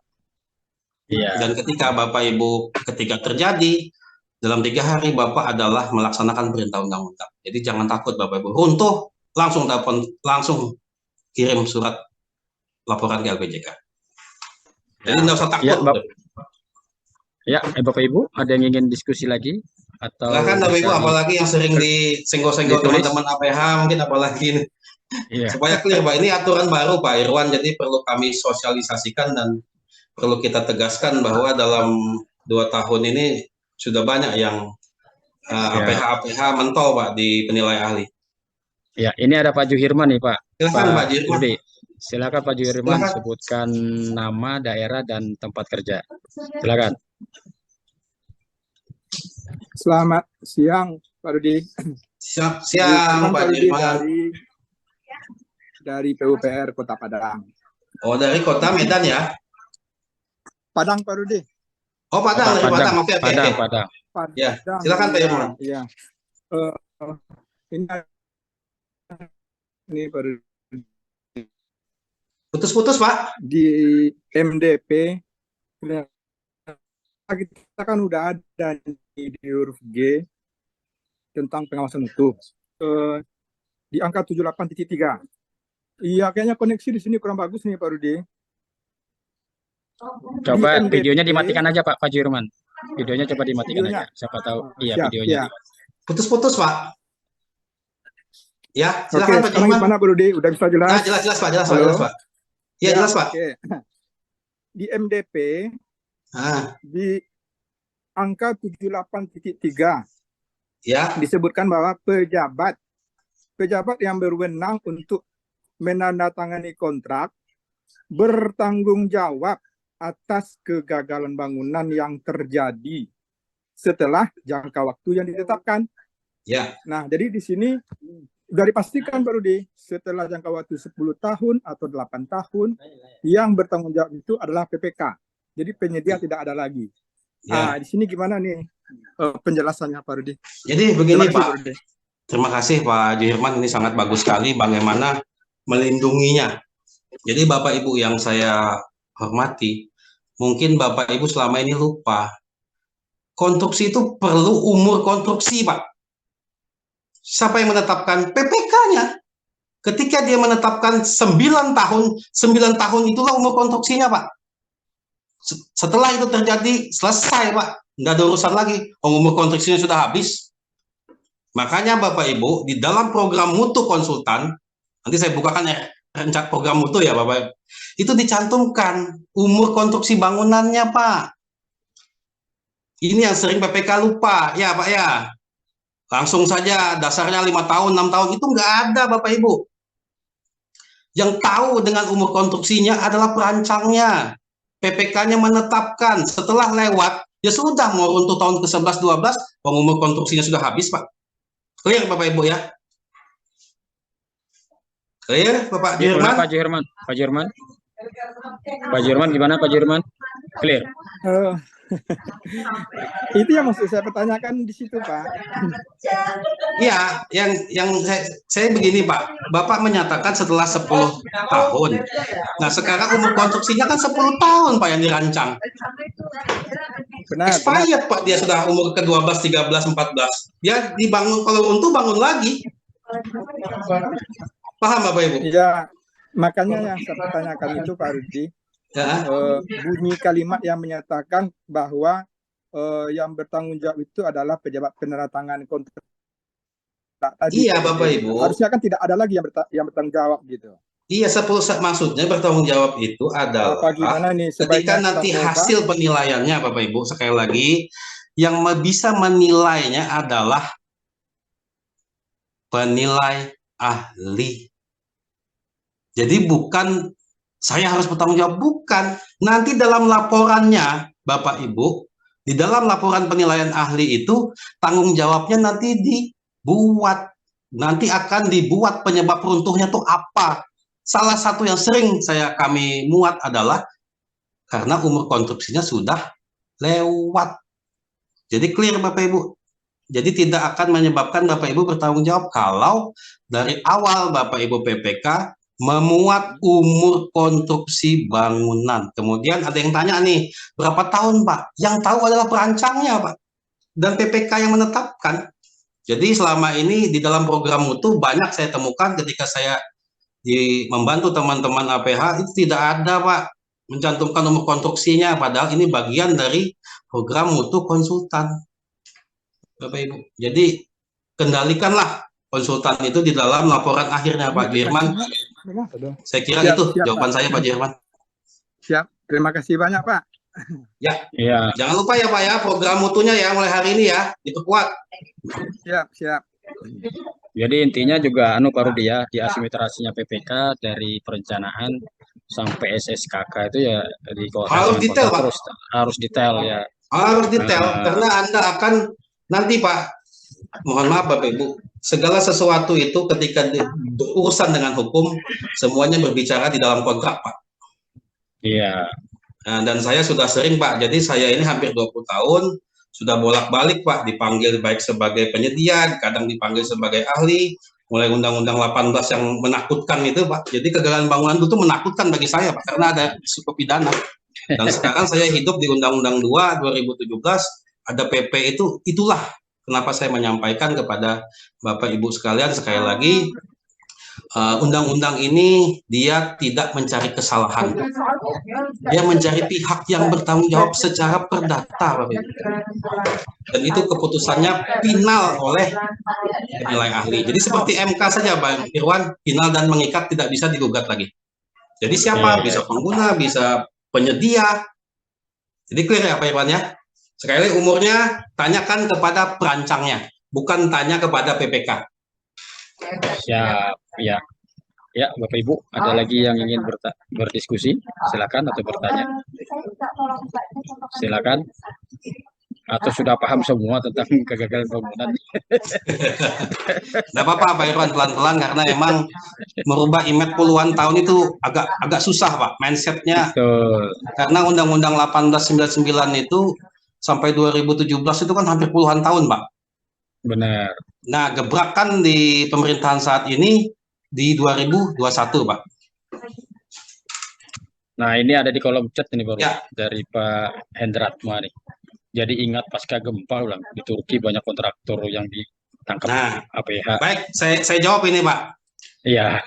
Bapak Ibu yang saya hormati, ketika Bapak Ibu berada di membuat bangunan di daerah gempa, Indonesia ini sudah punya SNI bangunan tahan gempa Pak. Dia sudah mampu sekian Richter Pak untuk menahan gempa. Jadi tanyakan ketika Bapak Ibu sebagai perancang bangunan, tanyakan, ini wilayah saya gempa, kamu sudah mengikuti ketentuan gempa daerah tidak? Ada peta gempanya di PUPR itu Pak. Jadi bangunan itu Pak sudah di setting atau sudah dibuat oleh para ahli kita yang menentukan SNI tahan bangunan terhadap gempa itu sudah kami buat tahun 2020 Pak. Jadi Anda ikuti ketika Anda membangun di bangunan di wilayah rawan gempa. Karena itulah dalam kerangka acuan kerja, ini saya banyak membahas kerjaan konsultan perancang yang sering mengakibatkan kegagalan bangunan. Ya, nanti mungkin di lain waktu nanti saya akan buat Pak materi mengenai banyak yang miss di perancangan. Ada saya temukan Pak bangunan runtuh di daerah rawan gempa. Perencanaannya tidak mengikuti SNI gempa Pak. Siapa yang bertanggung jawab? Perancangnya Pak. Bukan penyedianya, bukan pengawasnya Pak. Itu saya tegaskan Pak, saya tidak mau membuka siapa ini orangnya. Cuma kesalahannya ditemukan oleh penilai ahli pada perancangnya. Karena apa? Dia tidak memasukkan SNI tahan gempa di bangunannya saat dia merancang bangunannya. Jadi pihak yang bertanggung jawab siapa? Perancangnya. Pelaksana sudah sesuai apa dalam dokumen pelaksanaan, dokumen gambar, pengawas juga ketat. Ternyata perancangnya tidak menerapkan bangunan tahan gempa. Jadi yang salah siapa Pak? Perancangnya. Nah, jadi Bapak Ibu hati-hati kalau membangun di daerah gempa, tanyakan kepada konsultannya, ini sudah ikut SNI tahan gempa apa tidak? Atau kalau tidak mampu, tidak ada ahli, bisa minta ke asosiasi profesi Bapak Ibu. Itulah gunanya PPK. dia tuh tidak sendirian Bapak Ibu. Mungkin Pak Irwan juga tahu PPK itu kan dia teamwork Pak. Dia bisa meminta tim ahli geoteknik, ahli apa untuk membantu dia mengkoreksi kerjaan perancang. Boleh Pak. Ya. Jadi itu Bapak Ibu. Jadi jangan selalu melibatkan diri sendiri. Libatkanlah teamwork di dalam pengadaan barang jasa pemerintah. Ya, silakan mungkin ada selanjutnya. Ini ada lagi yang resen ini Pak Rudi dari Mudi Harto KPBJ. Silakan Ibu kah Bapak nih, silakan diperkenalkan nama, daerah dan tempat kerjanya. Ibu atau Bapak Mudi Harto? Mudi Harti. Kayaknya Ibu nih, Mudi Harti. Silakan Ibu. Ibu Mudi Harti. Dibuka mikrofonnya, Bu. Baik, Pak. Terima Ya. kasih. Silakan, Bu. Sore, Bapak Ibu. Sore, Izin Bu Mudi. bertanya, Pak. Ini Dari terkait mana, Bu? kegagalan Dari mana nih, pekerjaan. Bu? Bu? Saya dari Kabupaten Jayapura, Bapak. Wah, di Papua ya. Iya, Papua. Pak. Silakan, Bu. Silakan, Bu. Silakan, Bu. Terkait dengan kegagalan bangunan ya, Pak. Ini kita ada pekerjaan sudah selesai waktu pelaksanaan. Kemudian masuk masa pemeliharaan. Oke. Kemudian masa pemeliharaan baru jalan 2 bulan. Ya. Terjadi hujan deras, kemudian menyebabkan bangunan itu terbelah. Oke. Ini talut, Pak. Kemudian pertanyaan saya, kalau seperti itu, siapa yang akan bertanggung jawab? Apakah cuma PPK dengan penyedia? Baik. Ataukah perancang dan pengawas juga bertanggung jawab? Baik. Kemudian ada aduan masyarakat terkait dengan kejadian itu, kemudian mengadu di Polres. Kemudian Polres itu ke TKP untuk memeriksa pekerjaan itu. Kemudian dari Polres itu melakukan ini Pak, pemeriksaan di situ spek teknisnya. Ditemukan mutu betonnya itu kurang. Kemudian dari Polres melakukan uji lab dan ternyata mutu betonnya memang kurang. Tidak sesuai dengan apa yang tertuang di spesifikasi teknisnya. Kemudian muncul persoalan. Pertanyaan saya lagi, itu masuk di ranah perdata atau pidana, Pak? Baik, saya kira ini pertanyaan bagus, Bapak Ibu. Pertanyaan saya. Jadi saya sudah bisa menangkap maksud Ibu ini. Pertama, kejadian ini runtuhnya di saat masa pemeliharaan. Betul, Bapak? Betul, Bu? Iya, betul. Yang dimaksud dengan kegagalan bangunan itu setelah penyerahan akhir. Itu satu, Bapak Ibu. Jadi ini terjadi kecelakaan konstruksi. Jadi ini clear, satu kecelakaan konstruksi ya. Itu satu, Bapak Ibu. Ini bukan kegagalan bangunan, ini kecelakaan konstruksi karena masih dalam tahap pemeliharaan. Yang kedua, apa penyebabnya? Kecelakaan konstruksi itu, Bapak Ibu, pasti ada penerapan sistem manajemen keselamatan konstruksi yang menyimpang. Bisa mutu, bisa pelaksanaan, bisa material, bisa juga akibat kelalaian. Nah, siapa yang bertanggung jawab? Pihak yang berkontrak. Sekali lagi, pihak yang berkontrak yang bertanggung jawab. Kenapa? Spesifikasi kan tidak ditawar, Bapak Ibu. Tidak ada biaya spesifikasi. Spesifikasi itu harga mati mutlak harus diikuti mutu itu. Makanya audit saat kecelakaan konstruksi itu apa? Audit volume, mutu, waktu, dan biaya. Jadi hati-hati jangan sampai menyalahi mutu yang sudah ditentukan.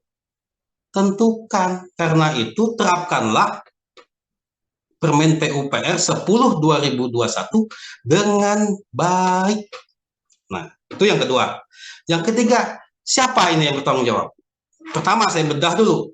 Konsultan perencananya memuat tidak dokumen penerapan rencana keselamatan konstruksinya? Itu yang pertama.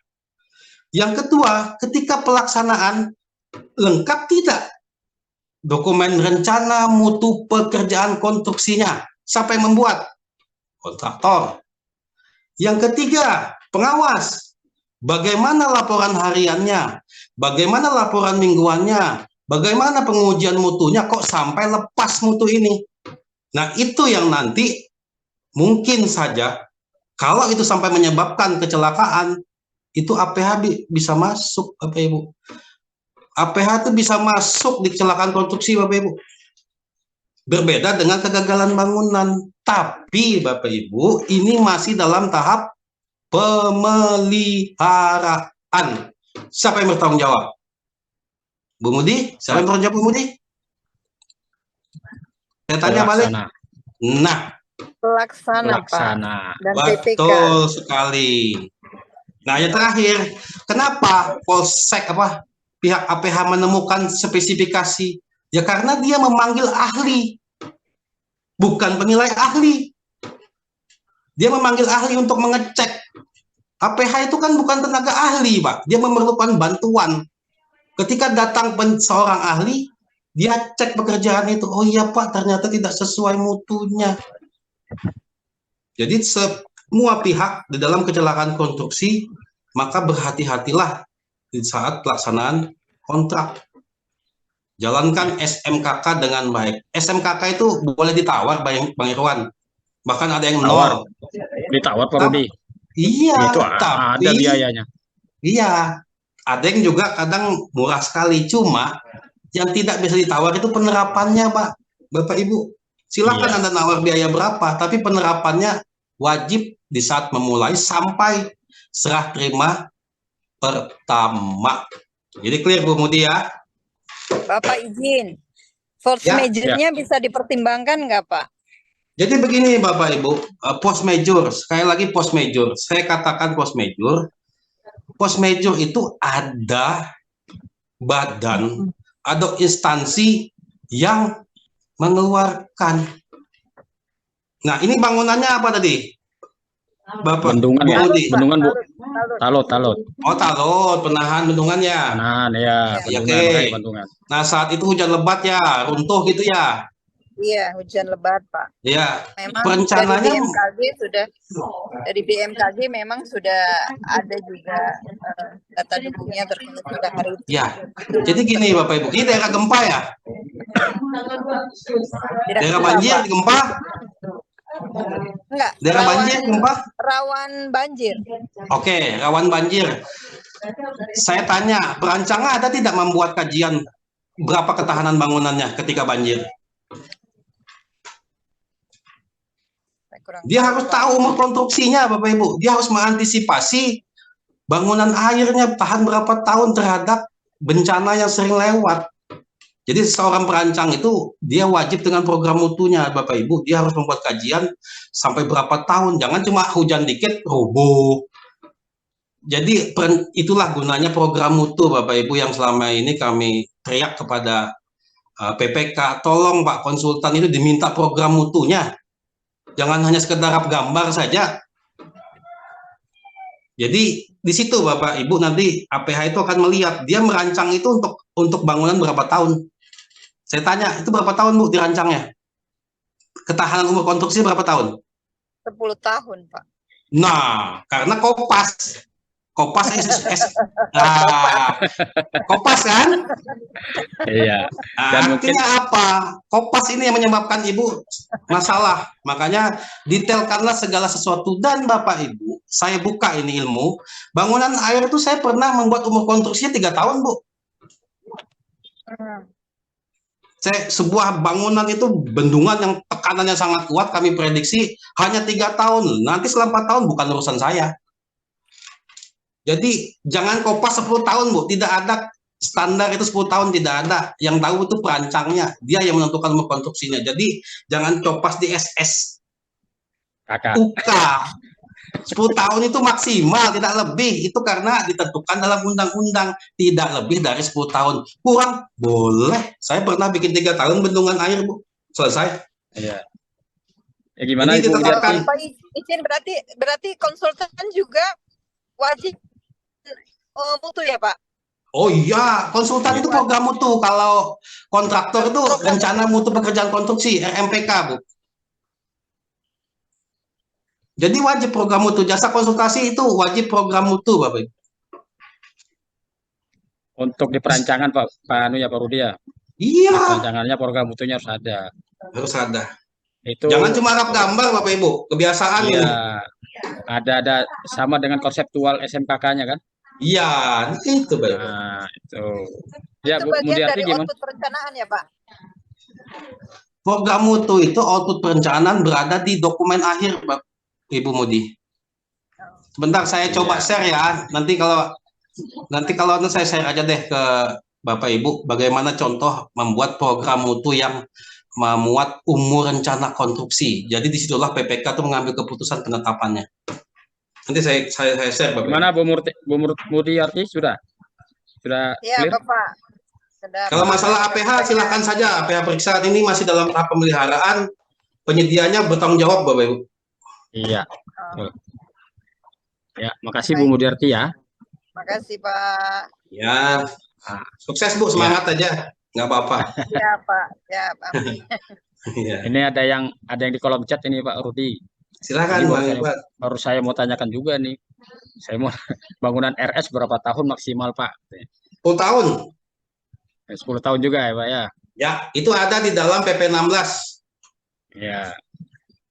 Maksimal, ketika tanya maksimal loh ya, saya jawab maksimal. Iya. Terus ada lagi dari Mahdin.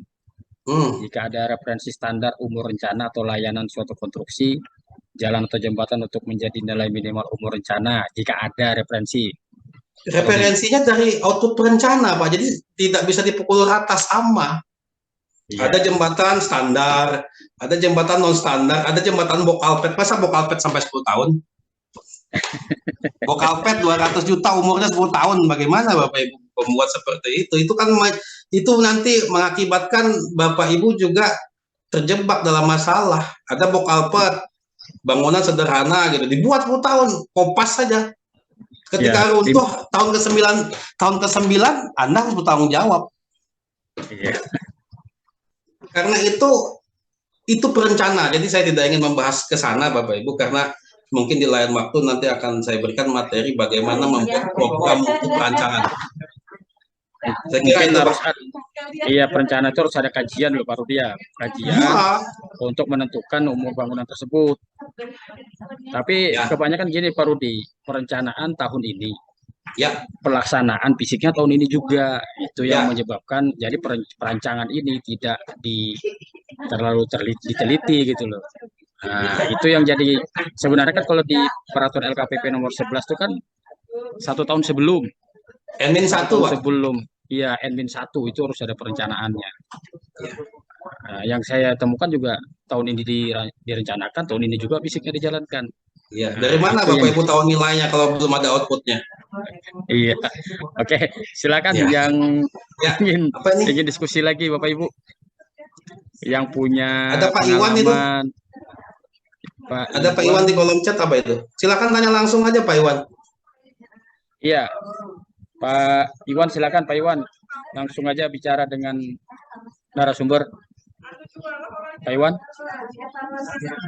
Iwan, ya udah dibacakan aja kalau gitu Pak Rudi. Ya silakan. Jika dalam 3 hari tidak dilaporkan atas kegagalan bangunan berarti masuk dalam ranah pidana ya, atau seperti apa Pak?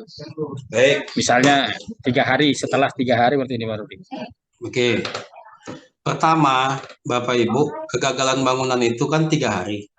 Tapi yang ditanyakan tadi tidak dilaporkan. Jadi ketika Bapak Ibu tahu tahunnya baru tahu meskipun kegagalannya mungkin seminggu yang lalu nih runtuh, tapi baru tahunya hari ke-10. Laporkan sejak hari itu Bapak tahu. Tapi kalau Bapak tidak melaporkan, masalah Pak. Kontrak Anda mengatur harus pihak yang merasa dirugikan. Runtuh itu kan pemilik bangunan rugi Pak. PPK rugi, pengelola rugi. Negara rugi, Pak. Karena itu perintah undang-undang, ketika Bapak tahu ada kegagalan bangunan, laporkan. Bapak tidak melaporkan, pihak lain yang melaporkan, Pak. Siapa saja bisa. tidak harus PPK. Masyarakat saja bisa melapor ke LPJK, Pak. Pihak lain yang merasa dirugikan, APIP saja bisa, Pokja saja bisa, PPK bisa, LSM pun bisa. Jadi kalau Bapak tidak melaporkan, ya Bapak tidak mengikuti perintah undang-undang dong. Perintahnya Bapak kalau harus melaporkan, apalagi Bapak sebagai PPK pemilik bangunan. Jadi jangan bermain-main dengan undang-undang, Pak ya. Karena itu perintah, jadi laksanakan saja. Ketika Bapak tahu, laksanakan perintah itu.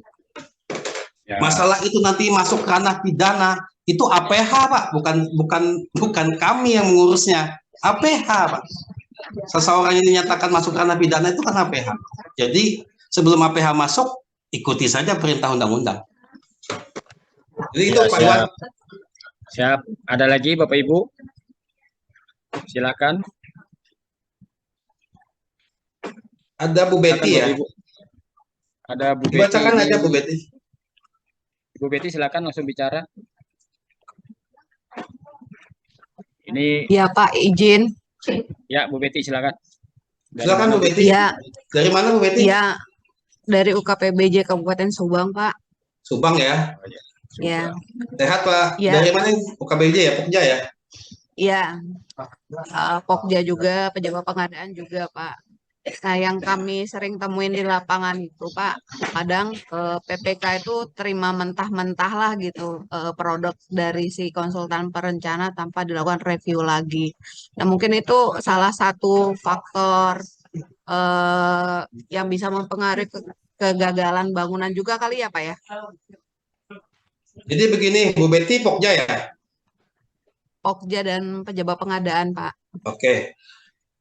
Pernah review KAK? Konsultan? Pernah, Pak. Anda masukkan program mutunya? Belum sih. Nah, jangan salahkan PPK dulu, wong diproses di tempat Bapak Ibu.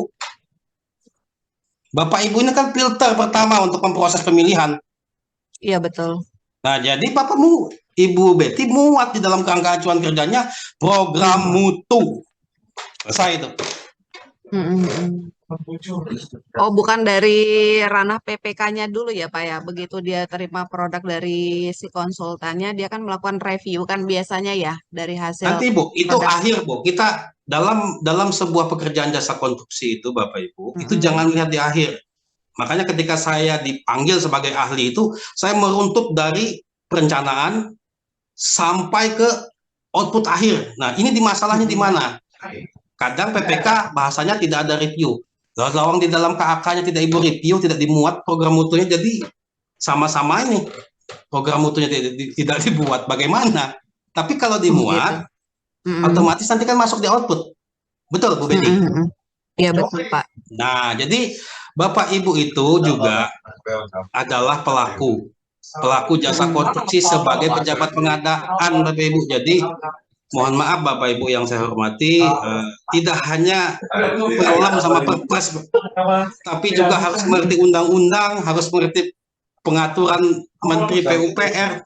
Jadi sangat wise sekali pengadaan jasa konstruksi itu Bapak Ibu. Jadi harus banyak di forum-forum seperti ini kita mendapatkan masukan, diskusi, dan itu semuanya berguna ketika tupoksi Ibu sebagai pejabat pengadaan atau Pokja. Ini mana ini dalam kerangka acuan kerjanya kok tidak dimuat program mutunya? Anda review. Itu ya Bu Betty ya.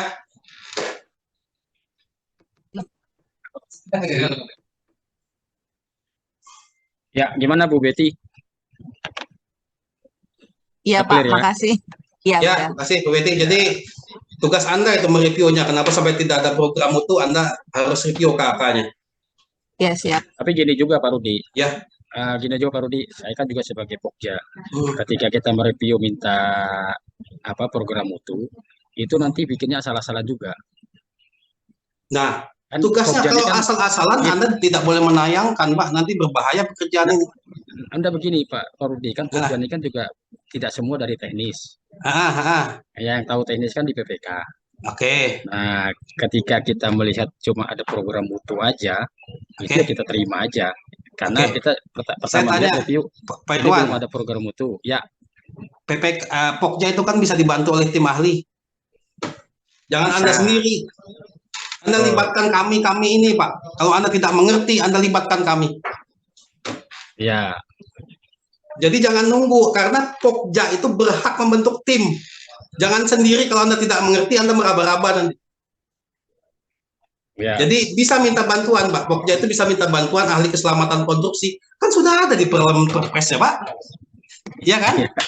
Ya. Jadi kalau Anda tidak mengerti, Anda jangan mencoba-coba, karena ini bisa berbahaya sampai ke pelaksanaan. Jadi libatkanlah tenaga ahli keselamatan konstruksi membantu Pokja kalau Anda tidak mengerti. Jadi jangan bercoba-coba, Bapak Ibu ya. Terima kasih. Silakan. Ya, silakan lagi, Bapak Ibu.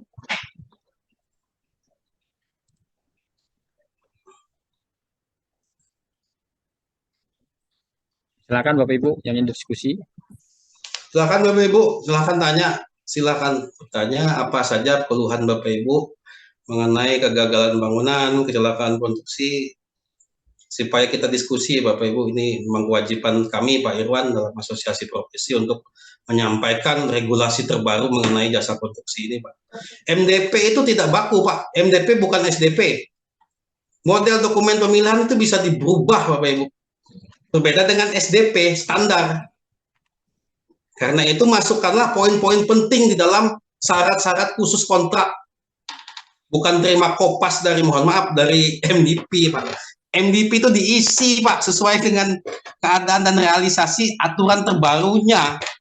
Jadi jangan copas itu saja kosong, tidak ada. Saya lihat SSUK-nya, SSKK-nya ini kan bahaya, Pak, ketika berkontrak itu tidak boleh nambah-nambah tulisan, Pak.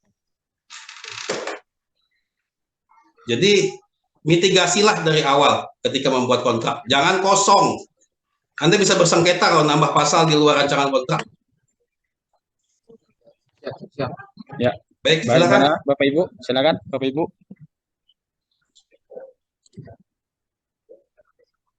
Bu Heni mungkin itu, Bang. Nah itu maksudnya apa itu? Nah gitu. Oh iya, nah ini Bu Heni. Nah itu tadi mungkin karena tidak mengerti program mutunya lalu asal-asalan aja. Libatkan Bapak Ibu tenaga ahli, panggil asosiasi profesinya. Enggak apa-apa, kita nih tim kok Pak. Penyelenggara jasa konstruksi itu kan tim. Bu Heni muncul yuk. Silakan tanya. Jangan nahnya aja.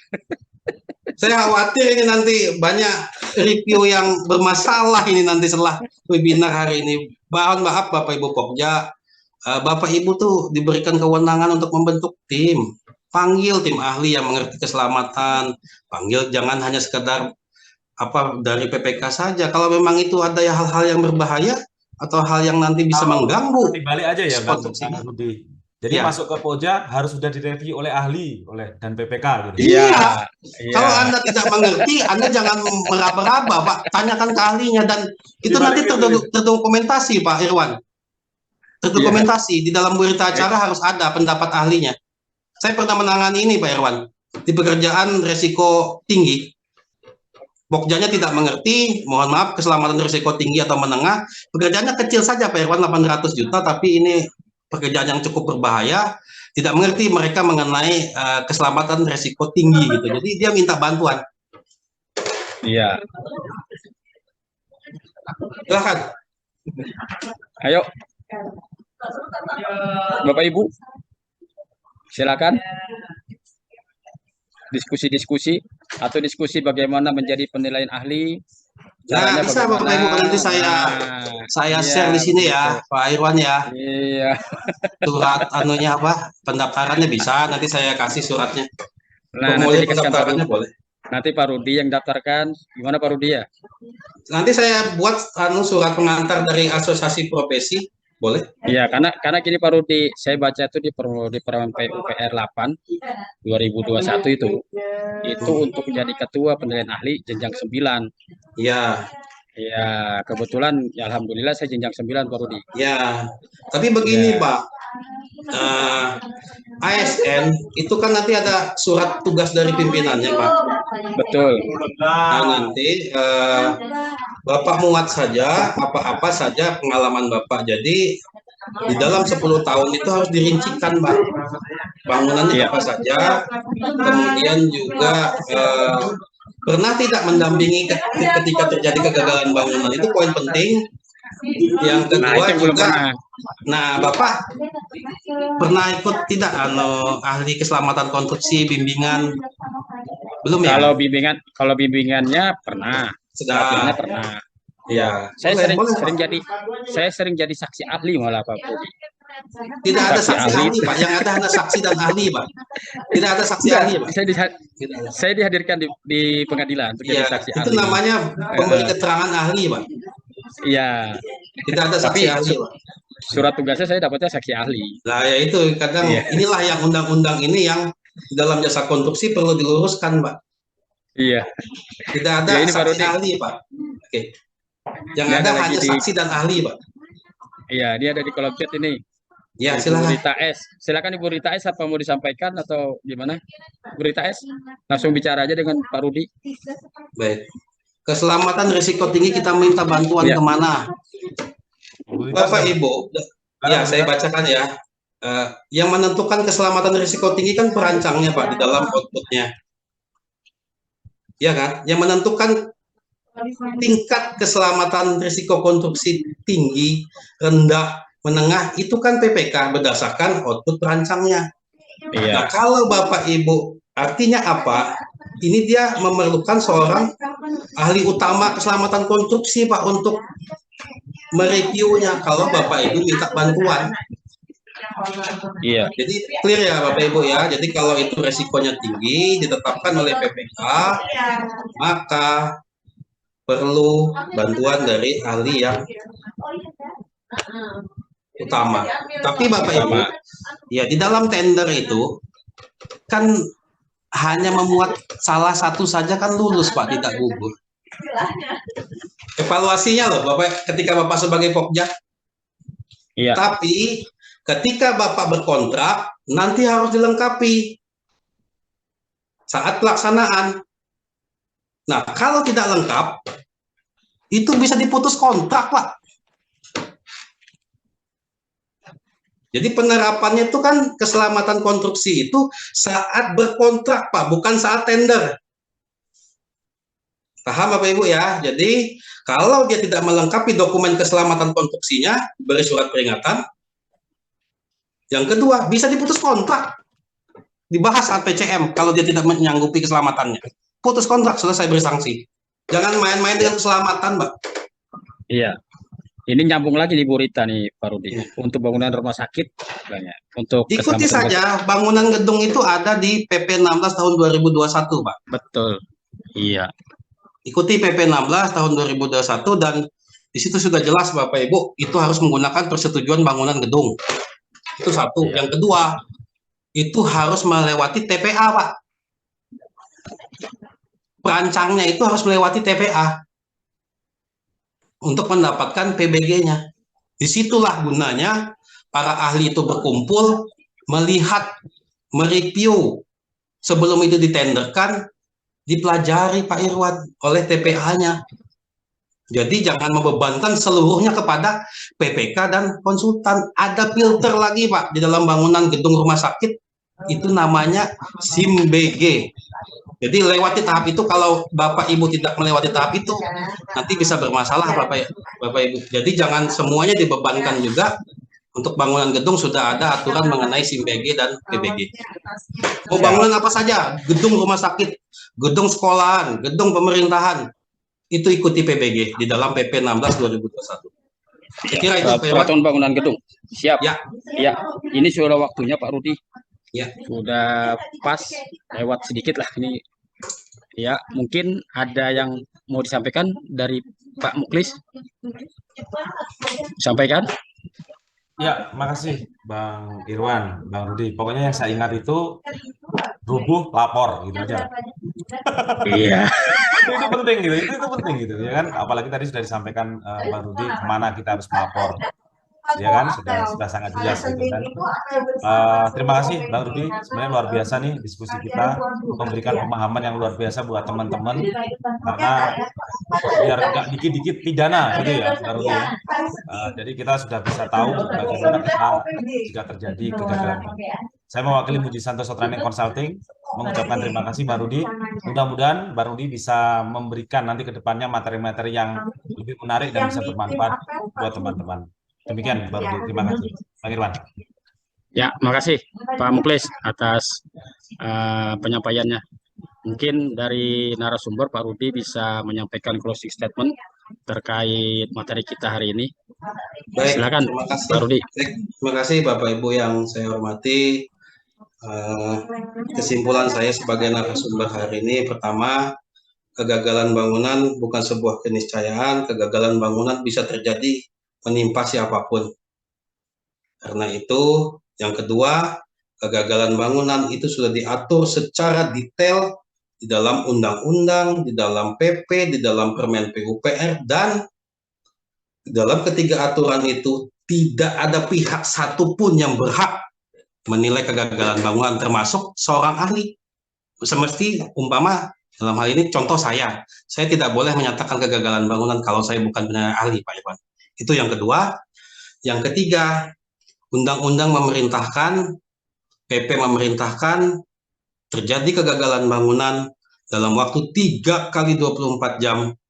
Bapak Ibu sebagai pihak yang merasa dirugikan, saya catat, saya garis bawahi, siapa saja pihak yang merasa dirugikan bisa melapor ke LPJK. Jadi itu Bapak Ibu kesimpulan hari ini, mudah-mudahan bermanfaat. Lebih kurangnya saya mohon maaf kalau ada kekurangan, mungkin kehilapan dalam acara ini. Semoga di lain waktu kita bisa membahas hal-hal yang lebih penting dengan penerapan undang-undang konstruksi yang mungkin bisa berguna bagi Bapak Ibu. Selama saya hampir 20 tahun lebih menangani jasa konstruksi, mungkin berguna ke depannya. Saya kira itu Pak Irwan, saya akhiri. Assalamualaikum warahmatullahi wabarakatuh.